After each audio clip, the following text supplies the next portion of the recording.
Bem-aventurados os misericordiosos, porque alcançarão misericórdia.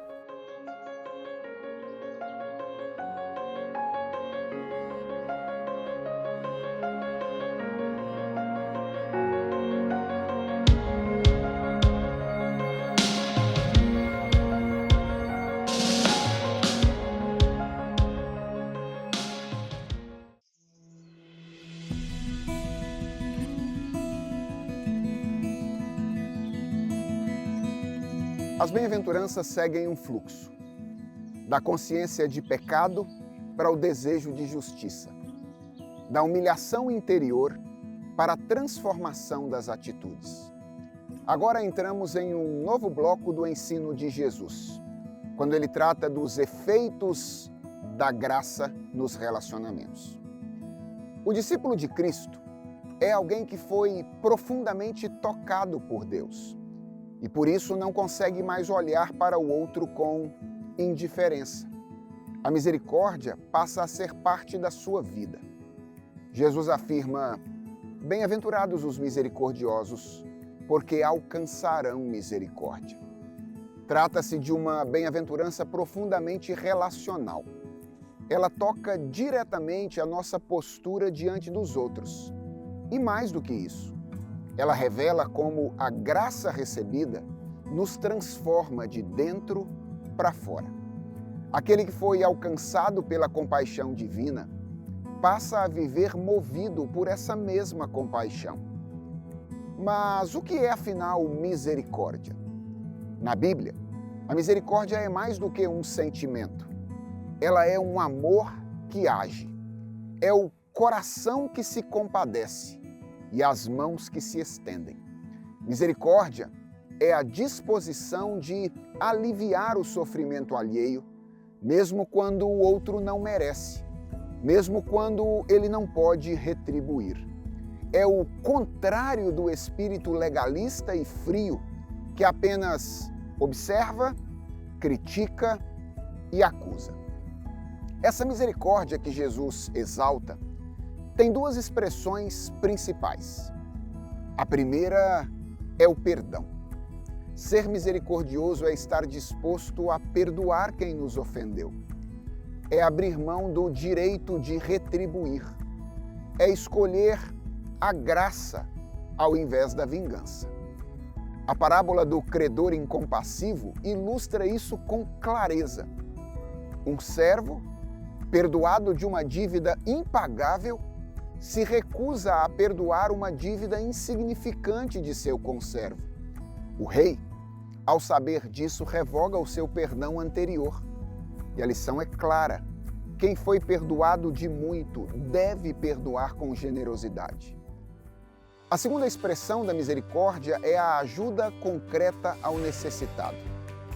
O exemplo mais conhecido é o do bom samaritano.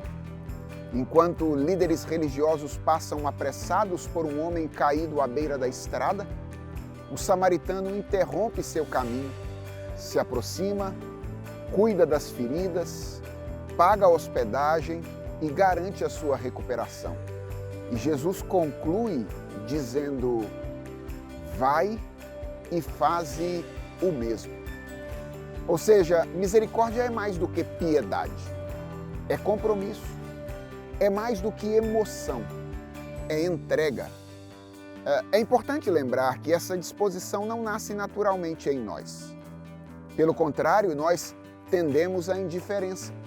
Nós somos bem rápidos para julgar e muito lentos para perdoar. O sofrimento dos outros, quando não nos afeta diretamente, muitas vezes passa despercebido.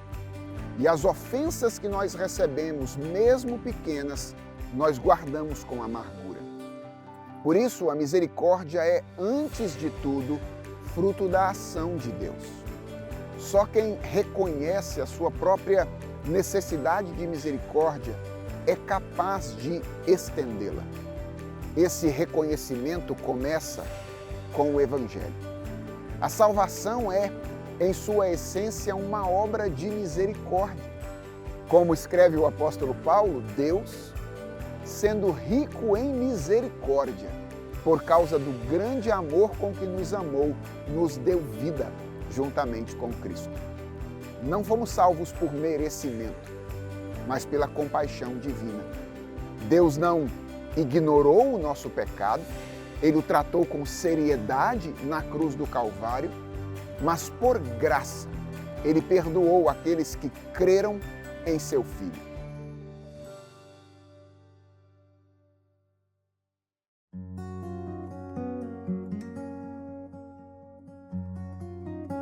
Se Deus foi assim conosco, como poderíamos ser diferentes com os outros? É por isso que Jesus afirma: bem-aventurados os misericordiosos, porque eles alcançarão misericórdia. Essa não é uma declaração condicional no sentido de mérito, como se perdoar os outros fosse uma moeda de troca com Deus.